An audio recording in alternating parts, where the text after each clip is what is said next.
Time now for Mr. Keene, tracer of lost persons.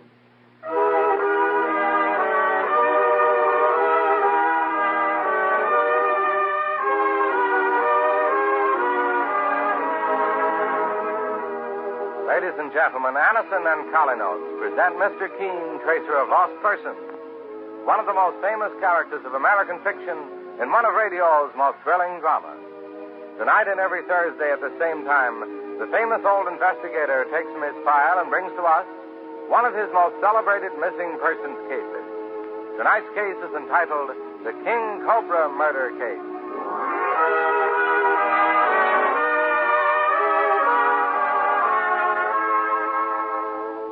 Many sufferers from the pain of headache, neuritis, and neuralgia are amazed when they try Anison for the first time. Anison is a fast, modern, effective way to relieve such pain. Anison is like a doctor's prescription. That is, it contains not just one, but a combination of medically proven active ingredients in easy-to-take tablet form. Anison brings incredibly fast relief. Your own dentist or physician may have given you an envelope containing Anison tablets on one of your recent visits. If you haven't already been introduced to Anison this way, try it the next time you suffer sudden headache, neuritis, or neuralgic pain. You'll be delighted with the result. For most effective relief, use only as directed. Ask for Anison, spelled A-N-A-C-I-N, at your drug counter today.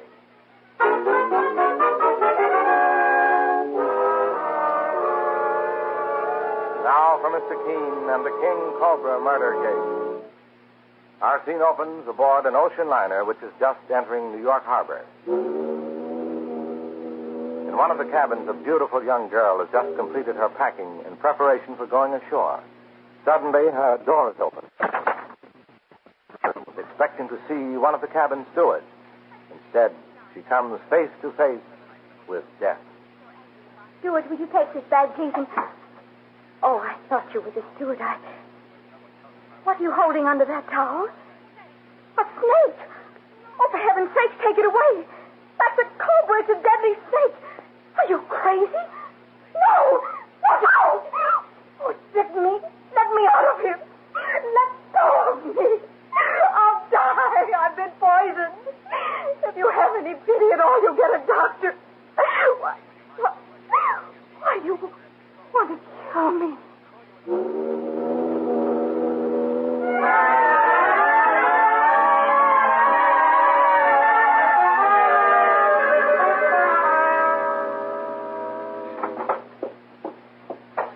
Yes, miss. Can I help you? You, Mr. Keene? I'm Mike Clancy, Mr. Keene's partner. Oh, here's Mr. Keene coming out of his private office now. Does this young lady want to see me, Mike? yes, I do, Mr. Keene. My name is Alice Walker. Yes. I've come to ask you for help. Something dreadful happened yesterday aboard an incoming ocean liner. It's so fantastic I can hardly believe it myself, but I know it was murder. What was murder, Miss Walker? My sister, Doris, was bitten by a king cobra snake. She died of the poison. They say it was an accident, but I know it wasn't. Saints preserve it. Your sister was bitten by a cobra? Just a moment, Mike. Miss Walker, please sit down and try to tell your story as calmly as possible. I'll do my best, Mr. King. About 6 months ago, my sister Doris met a young man named Frank Percy. Mm-hmm. He seemed to fall in love with her. He asked her to marry him. But Doris refused. Frank gradually became difficult about it and tried to make my sister change her mind, but he didn't get very far. Yes, go on. After a while, Frank became almost abusive. He followed Doris around and tried to make trouble for her. That was when she decided to go to Europe for a few months, hoping Frank would forget about it. And did he, Miss Walker? On the contrary, Mr. Keene. He followed Doris to Europe. But in England, she met another young man, Bill Darrow. And they became engaged. And Doris was very happy. This was about 6 weeks ago. I decided to take a trip to England myself because I imagined my sister would be getting married there. Is Mr. Darrow British? No, Bill's an American. But a few weeks after I arrived in England, Bill's firm decided to transfer him back here to the United States, and Bill and Doris thought they'd get married here at home. I see. So all three of us sailed on the steamship Warwick. And when we were 2 days at sea, I discovered that Frank Percy had also taken passage on the same boat. Well, he's the fellow that was in love with your sister and made a pest of himself? Yes, Mr. Clancy. But, as a matter of fact, he didn't bother Doris at all. Until the last few hours that we were at sea. And what happened then? I was out of the cabin I shared with Doris. When I came back, I found her on the floor, dead. And coiled in a corner was a king cobra snake. Saint preserve us. How did a deadly poisonous snake like that get aboard ship? The ship we boarded at Southampton, Mr. Clancy, just come from India. They were bringing a shipment of poisonous snakes to a zoo in the United States. And one of the snakes got loose? That's the way it seemed, Mr. Keene. The ship's doctor said my sister Doris had died of its bite. Well, the king cobra is one of the deadliest of snakes, Miss Walker. Its venom can kill in a matter of minutes, or even seconds. The snake was lying near a ventilator, and the ship's engineer said it could have crawled up through there into the cabin. By accident, Miss Walker? That's what they thought. But no one was able to explain the bucket of ice in the cabin. Ice? Yes, Mr. Keene. There was a champagne bucket full of ice in our cabin room when I found the snake in Doris's body. And neither Doris nor I ever drank any wine. I see what you mean, Miss Walker. What do you make of that, boss? Mike, it's well known that a snake becomes numb and powerless when it's exposed to ice or cold. Yes, Mr. Keene. And Frank Percy could have stolen the snake using heavy leather gloves to protect himself, then placed it in the ice bucket. And then? He could have carried it to our cabin, and when it became warm again and dangerous, he could have let it bite my sister Doris. But what makes you so sure it was Frank Percy who did that? Because Frank used to be a laboratory technician. He knows how to handle snakes, Mr. Keene. We did research work on antidotes for poison. Did you say we, miss? Yes, Mr. Clancy. I was in that type of work myself. That's where I met Frank and later introduced him to my sister Doris. Well, Miss Walker, did you find any other evidence that your sister's death was murder and not just a fantastic accident? Not on board the boat, Mr. Keene. The ship's authorities said my theory of murder just didn't make any sense. Yes, you need more evidence to make a murder case. Well, I have more, Mr. Keene. Here's a note I found in Doris's suitcase after I went ashore and went through her things at home. That note is signed by Frank Percy. So I see. Doris, I won't let you go. Either you forget that man Darrow and marry me, or I'll kill both of us. Isn't that proof enough, Mr. Keene, that Frank Percy murdered my sister? He didn't. He wrote this to her on board ship. It's on the ship's stationery. Well, it's certainly evidence that your sister's life was in danger. Will you take the case, Mr. Keene? Doris was all I had in the world. Our two sisters were ever closer. I'll do what I can to find out the truth, Miss Walker. Thank you, Mr. Keene. Here, put your address on this sheet of paper. I also want to know where to get in touch with Frank Percy and Bill Darrow. Oh, well, Bill is stopping at the Hotel Meadows, Mr. Keene. He's heartbroken. He's been ill ever since he left the ship. Frank Percy has disappeared, as far as I know. But I've brought a picture of him, Mr. Keene. Here it is. Very well. We'll send out an alarm for him. Meanwhile, we'll talk to Bill Darrow. This case is an extraordinary one, Miss Walker. It won't be easy to solve. But you will hear from me shortly, I hope. Very well, Mr. Keene. Goodbye. Goodbye, Miss Walker. Goodbye, Mr. Clancy. So long. Poisonous snake and a jealous lover. That's quite a combination, Mike. Well, I was just thinking of something else, Mr. Keene. A poisonous snake and a jealous sister. Alice Walker admitted she also knew a bit about snakes. Yes, and look at this picture of Frank Percy she gave us. It's autographed with love to Alice. Sure, and I spotted that myself, boss. Perhaps we have more suspects in this case than Alice Walker realizes. At any rate, we'll ask the police to send out an alarm for the missing suspect, Frank Percy. And meanwhile, we'll get Bill Darrow's version of the case.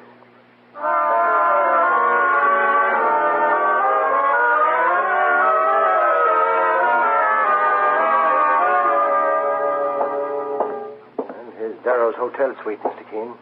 811. According to the desk clerk, Bill Darrow's been confined to his bed since he checked in, Mike. I wonder if he's able to answer his door. I think I hear someone coming, boss. Yes? We'd like to see Mr. Darrow, please. He's not feeling very well. May I ask who's calling? Mr. Keene, Mr. Clancy. The private investigators. Oh, please come in. Thank you. My name is Edna Hunter. I'm a close friend of Bill's family. Please come into the bedroom. Bill is sitting up now. Bill, my dear, Mr. Keene, the famous investigator, is here to see you. How do you do, Mr. Keene? How do you do?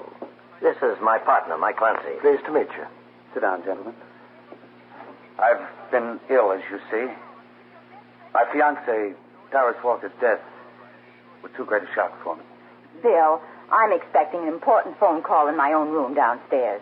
But I'll return in an hour or so. Thanks for everything, Aunt Edna. Oh, it's been nothing at all. Mr. Keene, will you excuse me? Of course. Goodbye. Goodbye, Aunt Edna. Thanks again. Goodbye. So long. Miss Hunter is your aunt, Mr. Darrow? Well, not really, Mr. Keene, but she's just as close as an aunt would be. She's been swell to me. The doctor said it was nervous shock, that I'd be all right. But frankly, I don't think I'll ever recover from Doris's death. I have a feeling you know why we've come here, Bill, if I may call you that. Yes, Mr. Keene. Doris's sister Alice must have told you about her murder field. Yes. Well, I agree with her. Frank Percy is a pathological case and a menace. And you also believe he plotted Doris Walker's death? I know how fantastic Alice's story sounds. But it makes sense when you remember what kind of a man Frank Percy is. I'd like you to describe him to me. Well, Mr. Keene, There's someone at your door, isn't it, Bill? yes, the door to the living room. I'm afraid I can't. Well, here, let me answer it for you. Please do that, Mike.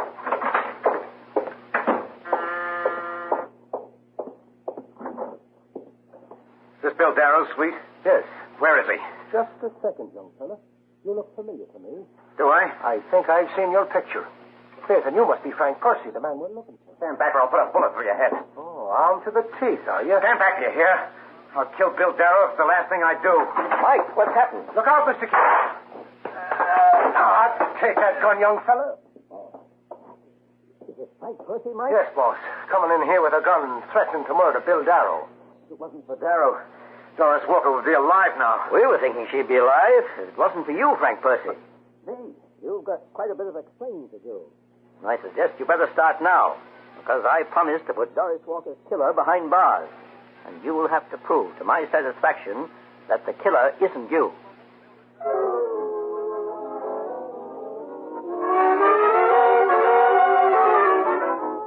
In just a moment, we'll return to Mr. Keene and the King Cobra murder case. Meanwhile, stop tooth decay and unpleasing breath. Yes, stop tooth decay and unpleasing breath that breathes between the teeth. Use Colonel's toothpaste with dental floss action. Your dentist will tell you, brush your teeth after meals to stop decay. Clean those cracks and crevices deep between your teeth to guard against unpleasing breath. Now, Colonos gives you dental floss action. That is, sends thousands of active cleansing bubbles to help dislodge bits of food that can cause unpleasing breath. What's more, foamy, refreshing Colonos brightens teeth by removing ordinary yellow surface stains. Helps stop tooth decay. Get Colonos toothpaste with dental floss action today. Now back to Mr. Keene and the King Cobra murder case. Lovely young Doris Walker has been murdered aboard an incoming ocean liner by means of a poisonous snake. And Mr. Keene, the great investigator, and his partner, Mike Clancy, are now trying to solve this most extraordinary case. Among the suspects is Frank Percy, a young man who was jilted by the victim in favor of Bill Darrow, with whom Doris fell in love. Now Frank Percy has been captured by Mike after an unsuccessful attempt to kill his ex-rival, Bill Darrow. And in the living room of Darrow's hotel suite, Mike is saying to Mr. Keene, Boss, before you start to question this fella, Frank Percy, I better put a pair of handcuffs on him so he won't start any more funny business. Well, Percy, what do you have to say for yourself? You're already under suspicion for the murder of Doris Walker. Now you've added an attempt to murder her fiancé, Bill Darrow, who's lying ill in the next room. I didn't kill Doris. I loved her, I tell you. What about the threatening note you sent her? That was just a bluff, Mr. Keene. I thought it might make her change her mind about marrying Bill Darrow. Sure, you need a better excuse than that. Percy, I understand you have quite a knowledge of poisonous snakes and how to handle them. Well, what about it? I'm not the only one who ever worked as a laboratory technician on snake poison. No. You were aboard that ocean liner when someone exposed Doris Walker to the fangs of the deadly King Cobra snake. Her sister Alice was there, too. And Alice knows as much about snakes as I do. She worked with me in that laboratory. What was your relationship with Alice Walker? Alice thought I'd marry her one day. But it was her sister Doris I really loved. Maybe Alice tried to get even. Maybe she murdered her sister because she was jealous. There's someone at the door. Answer it, will you, Mike? Okay, Mr. Keene, sir. Hi, there's no one here. It must have been a bellboy, Mr. Keene. He left the afternoon papers here in the hall. Well, I think we'd better turn Frank Percy over to the police, Mike. No. What about Darrow? Maybe he murdered Doris. Bill Darrow had no apparent reason to murder his fiancée. But you did, Percy. You came here to his hotel suite because of jealousy.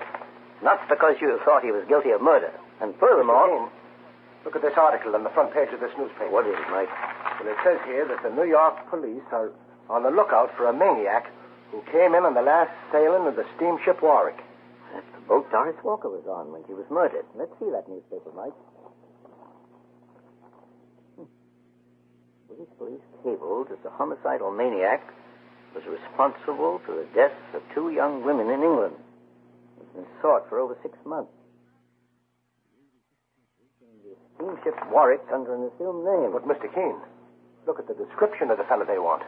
About 30, blonde hair, blue eyes, 160 pounds, 5 feet 10 inches tall. And a small scar over his left eye. Mr. Keene, that could be a complete description. Yes, it could be, Mr. Percy. Boss, maybe we better question Darrow. Not yet, Mike. I want to make sure before we accuse him. You stay here with Frank Percy until I return. Well, where are you going, Mr. Keene? Downstairs in the hotel to Edna Hunter's room. She's an old friend of Bill Darrow's.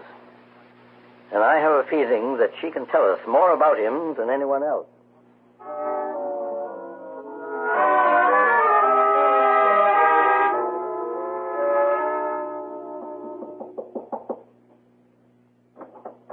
Mr. Keene. I took the liberty of coming to your room, Miss Hunter, because something unforeseen has come up. Oh, please come in. Oh, before I begin, I found these letters outside your door. The bellboy just delivered the mail, I imagine. Thank you, Mr. Keene. Now, what is it you wanted to talk to me about? Miss Hunter, look at the headline in this newspaper. You mean the story about the escaped maniac? Yes. You've read it? Just now, Mr. Keene. The description of the insane man the British police are after tallies with that of Bill Darrow. I was wondering if you'd think of that, so I just put through a transatlantic phone call to England. The operator told me the call would come through in about half an hour. Oh? Bill is not the maniac they're after in England, Mr. Keene. I'll stake my life on it. And when the phone call comes through from the British police, I think I can prove it to you. You're absolutely sure he's innocent, Miss Hunter? Oh, yes. I've known him for several years, and I knew his late mother as well. Why, Bill couldn't possibly be the insane murderer they're after. Miss Hunter, would you know if he had any knowledge of snakes? Snake? Of course not. Why, he doesn't know any more about the horrid creatures than I do. I've been Bill's closest friend ever since his mother's death, Mr. Keene. I know what I'm talking about. Were you in England with Bill Darrow during the past few months? No, I've never been in England in my life. My home is in California. When I found out about Bill's engagement to Doris Walker, I came here to New York to attend the wedding. Well, when the overseas phone call comes through, Miss Hunter, let me know the results. I'll be upstairs in Bill Darrow's suite. I'll come right up just as soon as I hear from him, Mr. Keene. Please, you don't know Bill the way I do. How can I convince you that he couldn't possibly have murdered his fiancée, Doris Walker? Perhaps you already have convinced me, Miss Hunter.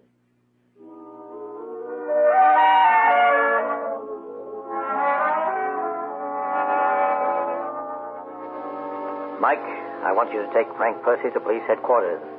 And then join me here in Bill Darrow's hotel suite. Well, did you find out anything about Darrow from Edna Hunter, boss?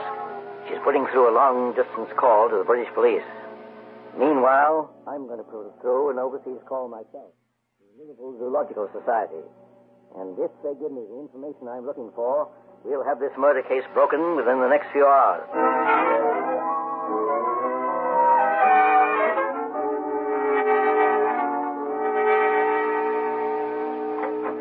Miss Keene. I see you left your bed and dressed yourself, Bill. Are you feeling better? Yes, Mr. Keene, I feel a little better. My partner, Mike Clancy, took Frank Percy to police headquarters a little while ago. And the case is solved. You're not sure, Bill. Quite possible Frank Percy didn't murder Doris Walker. What do you mean? I thought... Perhaps you don't realize there may be evidence that you committed the murder. Oh, no. You want to help me put the killer behind bars? Of course, Mr. Keene. Then do exactly as I say. In a very few moments, Edna Hunter will be up here. And this is what I want you to tell her.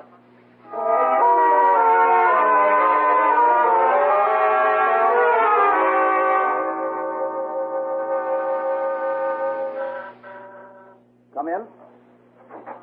Bill? Bill, is Mr. Keene here? He just left, Aunt Edna. You're in the clear. I just talked by transatlantic phone to the British police. They made a mistake. The homicidal maniac they were searching for never took passage on the scene at Warwick. He was captured about an hour ago in Southampton. Maniac? What maniac? Oh, it doesn't matter. I guess Mr. Keene hasn't paid. At any rate, you're in the clear, Bill. They can't suspect you of Doris's murder. Aunt Edna, I have some news for you. Bill, don't call me Aunt Edna. It makes me feel rather old. After all, I'm only 40 and, well, not too much older than you are. Besides, I'm not your aunt. But what is this news you have? I'm going to marry Doris' sister, Alice Walker. Your what?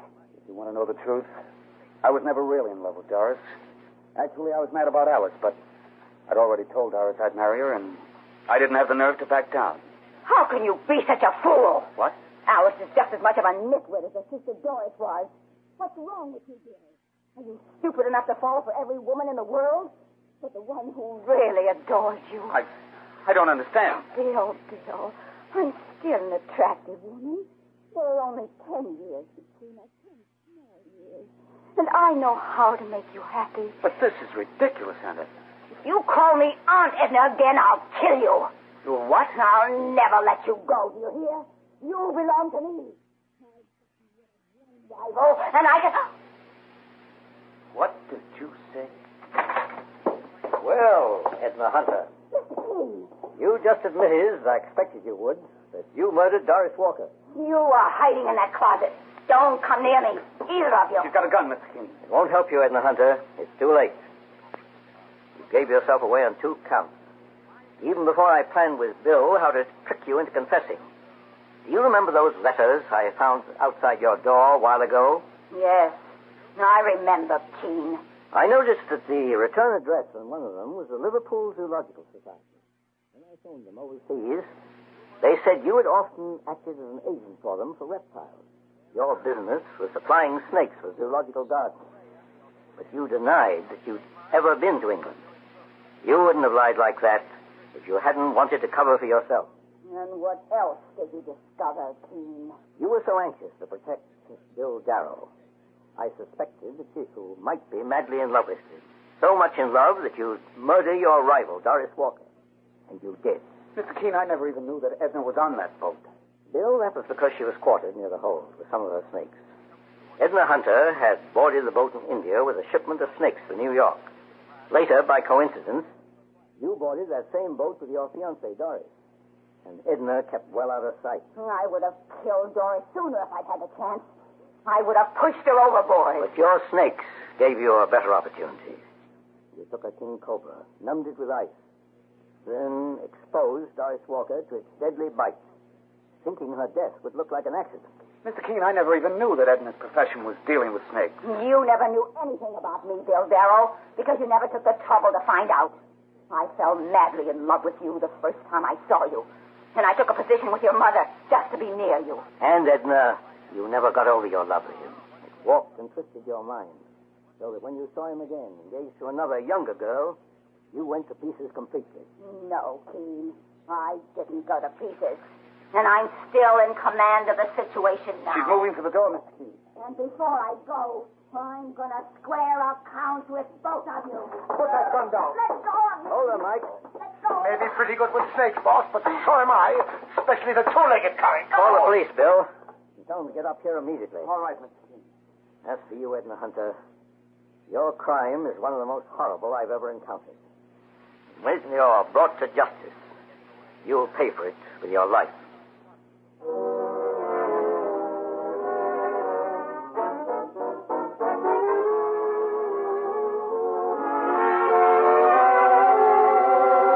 And so Mr. Keene finds the solution to the King Cobra murder case.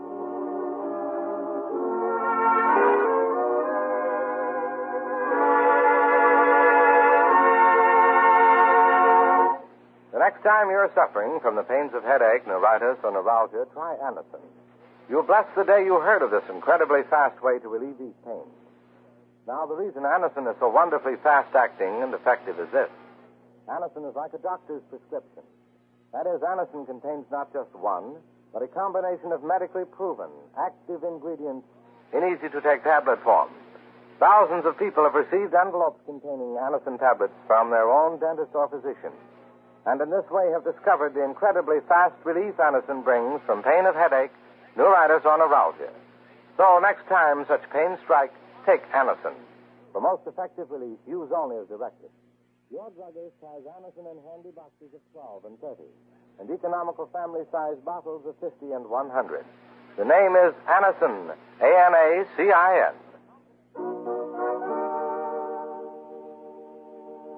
This is National Care Week. There's urgent need for care packages in the free section of Berlin. $10 or even $5.50 care packages are needed for the hungry in West or Free Berlin. These free Berliners must have American help if they are to survive. Remember, food wins friends for freedom. Contact CARE today.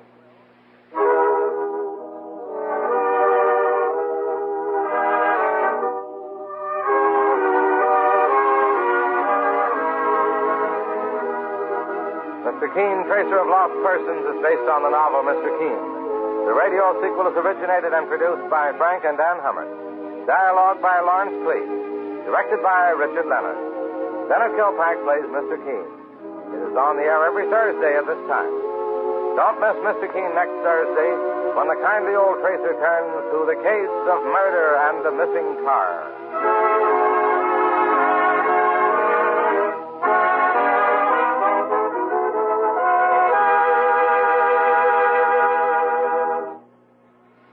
Ever suffer heartburn or upset stomach from acid indigestion? Safe new Bicidol mints, medically proven, quickly rid stomach of that blown-up feeling. Give longer-lasting relief than baking soda. Yes, hours of relief.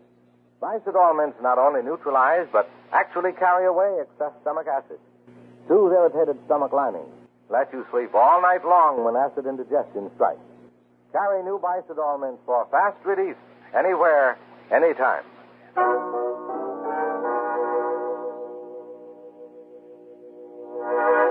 Mr. Keene, Tracer of Lost Persons, will be on the air next Thursday at the same time. This is Larry Elliott saying goodbye for Mr. Keene and the Whitehall Pharmacal Company, makers of Anacin and Colinos, and many other dependable high-quality drug products. This is CBS, the Columbia Broadcasting System.